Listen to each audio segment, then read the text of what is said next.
I always thought that Lego minifigs were the coolest Lego pieces, and when my son was 8 years old, he came up with a design for a minifig display cabinet to hold his collection.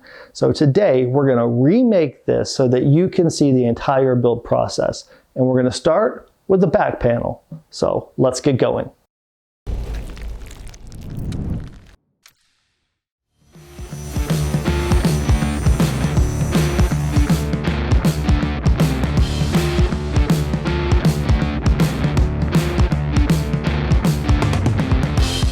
The Lego cabinet's going to be made out of walnut, except for the back panel. That's actually going to be plywood. And I don't have any walnut plywood, but I do have some birch plywood and some walnut veneer that I can glue onto it. I have some Type-On cold press glue for veneer. I've used this stuff a lot and I really like it. It has a slow set time, so you can set it up easy. Downside is it takes a while for it to dry. I cut my plywood to size and my veneer to size, and I also cut 2 sheets or pieces of MDF. This is going to be a sandwich for my plywood.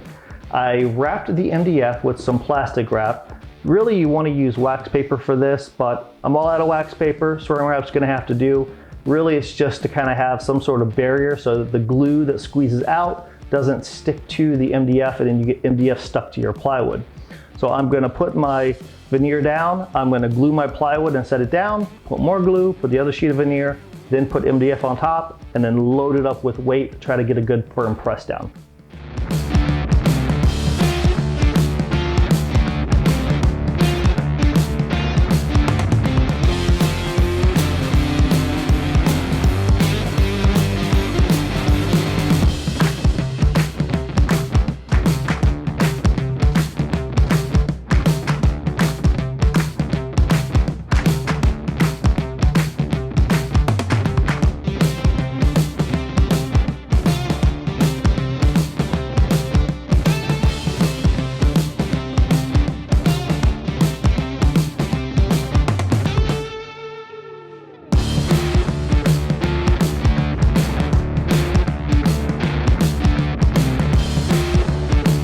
The veneer turned out fantastic, and I grabbed some walnut. This is going to be for the sides and the top and the bottom of the cabinet. So I'm going to mill this up and cut this to size.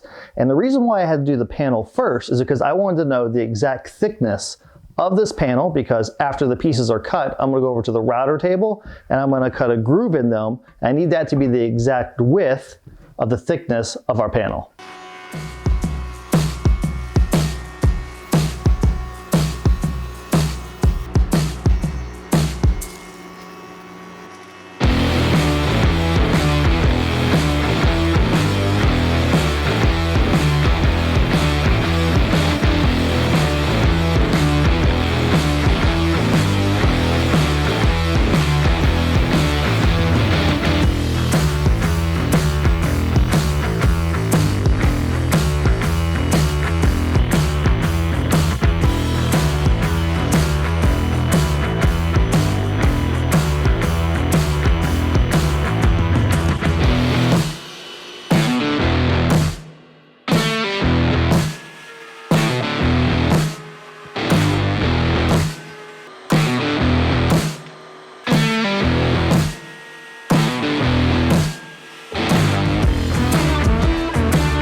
We can kind of see how the cabinet's going to take shape. But before I work on the joinery, there's a couple things I need to do.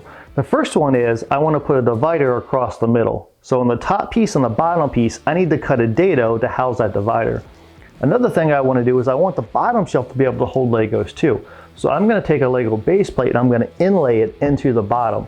So from where the back panel is to about 1/8 of an inch from the front edge here, I'm going to remove all of this waste so it's the same thickness as a base plate. That way I can inlay it in here and all of this will be nice and flush.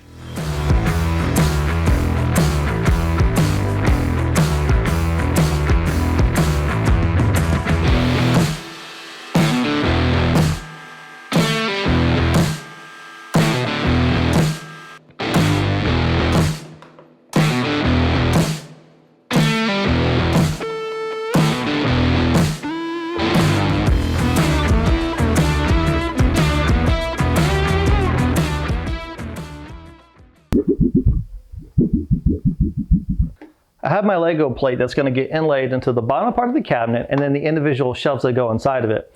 And I put a ribbing blade in my table saw because it has a flat tooth on it. So I'm going to set that blade to the height of the thickness of my Legos.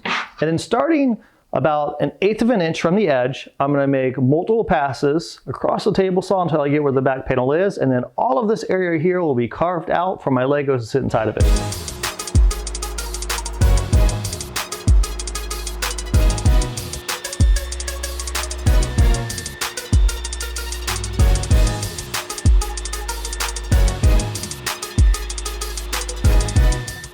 It's time for the joinery. I'm going to use a couple of loose tenons in each corner. If you want to build this cabinet at home, you can keep it simple, screws, dowels, whatever you have available to you. Don't overthink it.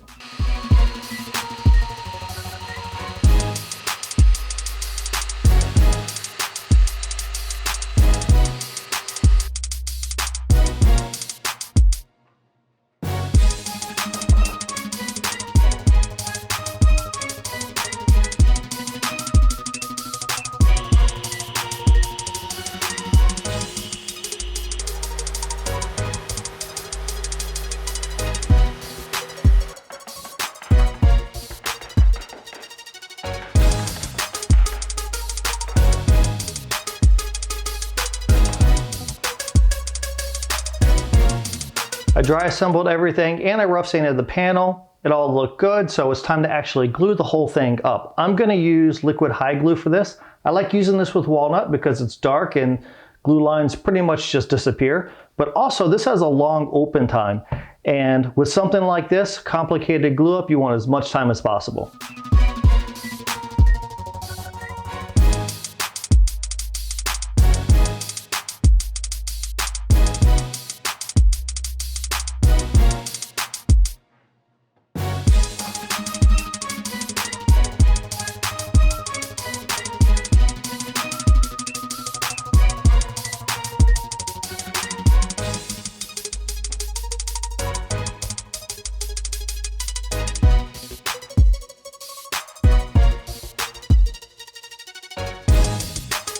I took my cabinet out of the clamps, got it all sanded smooth, so now it's time to make the shelves.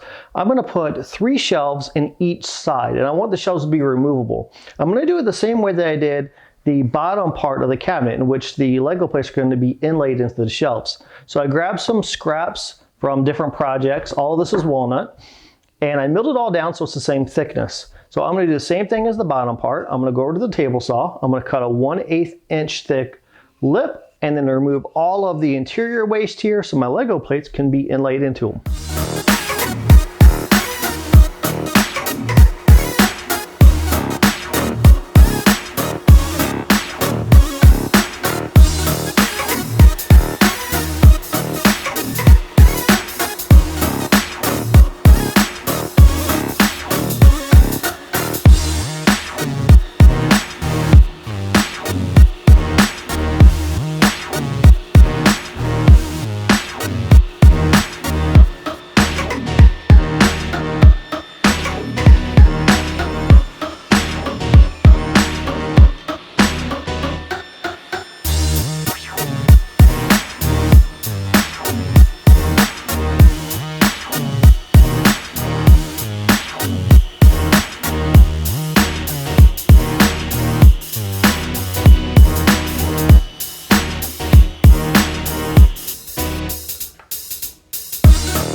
My shelves are going to sit on these tiny rails, and I cut a couple guide blocks so that I can set these under my cabinet, put some glue on my rail, set it into place, and then since it's tough to get a clamp in there, I'll probably just hold it until the glue tacks up and then move on to the next one.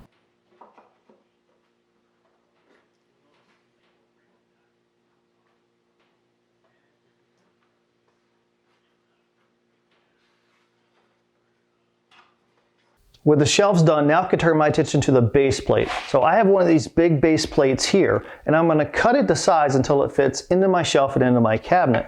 Now I'm using one of these big pieces instead of using, I know you can use these smaller plates like this, and you can get them different sizes, but I'm not using this because if you look at the bottom of it, you'll see there's not a whole lot of surface area compared to one of these big pieces here. I can scuff sand this, and it's going to give me a lot of area for epoxy to stick to the bottom part of here and then stick to the wood. But I will use this as a straight edge. So I took multiple of these pieces, put it all the way across my base plate, and that's going to give me a straight edge for my razor blade so I can then cut my base plate.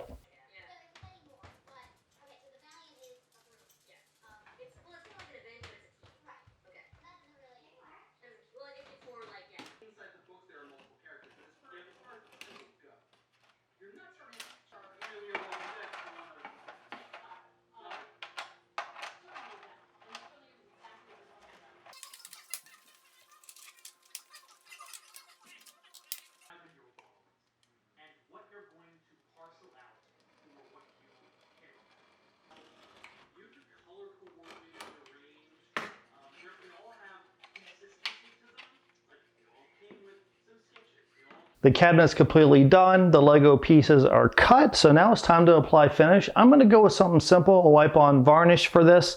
And also on the shelves and inside the cabinet here, I put tape down on where the Legos are going to be because I don't want to put any finish here. If I do, then that might affect the epoxy that's going to hold the Legos in place.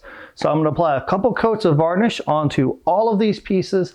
And then I'm also going to go ahead and I'm going to paint those Lego plates. I want them to be a dark brown so it kind of coordinates with the walnut. So I'm going to paint those and I'm going to top coat them with lacquer to help protect the paint so the paint doesn't come off whenever you put the Legos on and off.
This was such a fun build, and because of the design and the materials that we used, it kind of fits into any setting. It gives like a high-end feel to something that's whimsical and fun. If you want to purchase a display case like this, I'll put a link in the description below to my website, but I'll also put links to the materials that I used in case you want to build this project on your own. If you like this sort of content, please consider subscribing and sharing this video with a friend. Until we meet again, get in your shop and build something awesome.